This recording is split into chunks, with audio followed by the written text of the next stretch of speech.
नमस्कार दोस्तों, grow with Anjani channel में आपका स्वागत है। दोस्तों, आज का जो टॉपिक है हमारा वो बहुत ही महत्वपूर्ण है और इस टॉपिक पे हमारे पास कई कमेंट आ चुके हैं। तो आज का जो टॉपिक है दोस्तों उसको आज जानते हैं। जैसे कि आज का जो टॉपिक है, म्यूचुअल फंड में पोर्टफोलियो कैसे बनाएं। यानी कि आप अगर म्यूचुअल फंड में इन्वेस्टमेंट करते हैं तो म्यूचुअल फंड में कैसे आपको पोर्टफोलियो अपना डिजाइन करना है, बनाना है, वो आप थोड़ा सा आज नॉलेज जानकारी आपको हम देंगे। दोस्तों, जो म्यूचुअल फंड का पोर्टफोलियो जो बनाने का स्ट्रेटजी है, उसमें जो है सबसे पहले आपका गोल सेटअप होना चाहिए। गोल मीन कि आपका जो गोल है, यानी कि लक्ष्य लक्ष्य का मतलब कि आप जो है अपना पैसा इन्वेस्टमेंट कितने दिन के लिए करना चाहते हैं। यानी कि 5 साल, 7 साल, 8 साल, 10 साल, 15 साल, 20 साल, यानी कि आपका एक लक्ष्य होना चाहिए कि हम कितने दिन बाद हम कौन से लक्ष्य पे हम अचीव करेंगे अपना, यानी कि टारगेट। तो इससे क्या होगा, जब आपका एक गोल रहेगा कि हमें 5 साल बाद ये करना है, 8 साल बाद ये करना है, 10 साल बाद हम ये करेंगे, तो आपका जो इन्वेस्टमेंट होगा वो पैसा जो है आपका उसी टारगेट के लिए, उसी लक्ष्य के लिए, उसी गोल के लिए वो क्लियर रहेगा कि हमको कुछ भी हो जाए, हमारा जब तक ये गोल अचीव नहीं होता है तब तक हम अपना पैसा इन्वेस्ट किए रहेंगे। तो दोस्तों, सबसे बड़ी बात होती है कि पोर्टफोलियो में कि आप जो है अपना गोल सेटअप करें, यानी कि आप अपना लक्ष्य निर्धारित करें।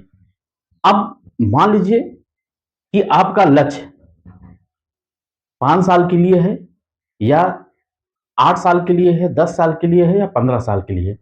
अब इसमें आपको म्यूचुअल फंड में कैसे पोर्टफोलियो बनाना है, क्योंकि आपके फंड में, म्यूचुअल फंड में बहुत सारे फंड आते हैं। जैसे आपका लार्ज कैप फंड हुआ, मिड कैप फंड हुआ, स्मॉल कैप फंड हुआ, फ्लेक्सी कैप फंड हुआ और ये मल्टी कैप फंड हुआ। तो ये सारे जो फंड हैं, इसमें हम कैसे अपना गोल सेटअप करें। अब इसमें आपको गोल सेटअप इसका मतलब हुआ, यानी कि जब आपका लक्ष्य क्लियर रहेगा, क्योंकि इन्वेस्टमेंट, म्यूचुअल फंड में इन्वेस्टमेंट के लिए सबसे बड़ा जो फैक्टर होता है वो टाइम का ही होता है। आप जितना ज्यादा समय देंगे उतने ही आपको कंपाउंडिंग का लाभ, उतने ही बहुत सारी चीजों का आपको लाभ मिलेगा। अब बात आती है कि अगर मान लीजिए मेरा गोल 5 साल का है, यानी कि हमने अगर सेटअप किया कि 5 साल बाद हम ये पैसा विड्रॉल हमें करना है, यानी कि 5 साल बाद हम रिटेंशन लेंगे। तो अगर आप 5 साल के लिए पैसा लगाते हैं, यानी कि 3 साल से 5 साल का आपका अगर टाइमिंग है, तो आप लार्ज कैप फंड जो है आप पोर्टफोलियो में रख सकते हैं। यानी कि अगर आपका 3 साल, 5 साल टारगेट है, 4 साल है, तो आप लार्ज कैप के किसी भी टॉप 10, टॉप 5 पोर्टफोलियो में अपने रख सकते हैं। यानी कि लार्ज कैप कैटेगरी का फंड आप 5 साल के लिए चूज कर सकते हैं। लेकिन अगर आपका ड्यूरेशन 5 साल से 6 साल, 7 साल, 8 साल तक है, 8 साल, 9 साल हुआ, तो आप मिड कैप कैटेगरी का भी फंड रख सकते हैं अपने पोर्टफोलियो में। क्योंकि अगर जैसे जैसे आप मिड कैप, स्मॉल कैप की तरफ बढ़ेंगे, वैसे वैसे आपका रिस्क भी बढ़ता जाएगा। सबसे जो लोअर रिस्क होता है वो लार्ज कैप में होता है, यहाँ पे रिस्क कम होता है स्मॉल कैप और मिड कैप की अपेक्षा। तो अगर आपका कम टाइमिंग का गोल है तो आप लार्ज कैप का पोर्टफोलियो में रख सकते हैं। अगर आपका 5 साल से 8 साल, 9 साल, 7 साल का ड्यूरेशन है गोल में आपके, यानी आपका जो टारगेट है, तो आप यहाँ पे मिड कैप कैटेगरी का भी सिलेक्शन कर सकते हैं, यानी कि मिड कैप का भी आप फंड रख सकते हैं अपने पोर्टफोलियो में। लेकिन अब दोस्तों आती है बात 10 साल की। 10 साल या 10 साल से ऊपर का अगर आपको रखना है, तो आप निश्चित रूप से आप स्मॉल कैप जरूर अपने पोर्टफोलियो में रखें।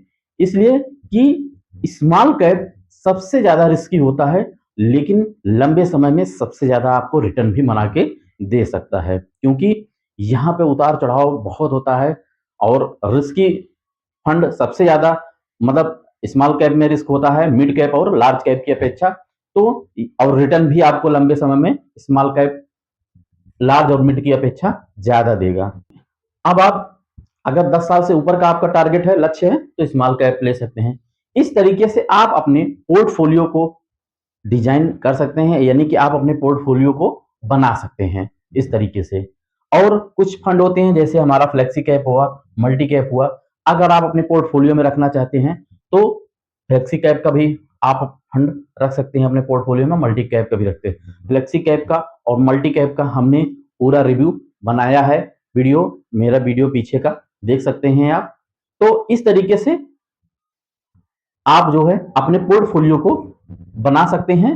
और अगर आपको, क्योंकि पोर्टफोलियो में क्या होता है, पोर्टफोलियो में आपके सभी प्रकार के गोल होने चाहिए और सभी प्रकार के फंड भी रहें।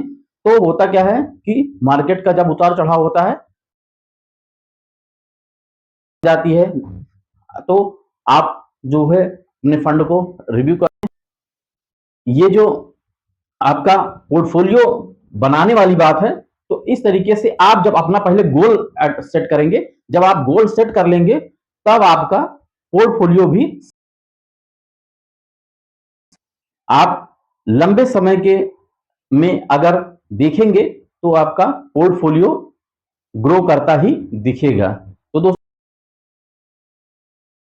छोटा सा वीडियो रहा, क्योंकि हमारे कई व्यूअर जो है हमारे दोस्त इस पे कमेंट किए थे और कि सर पोर्टफोलियो कैसे बनाया जाए, कैसे बनाया जाए,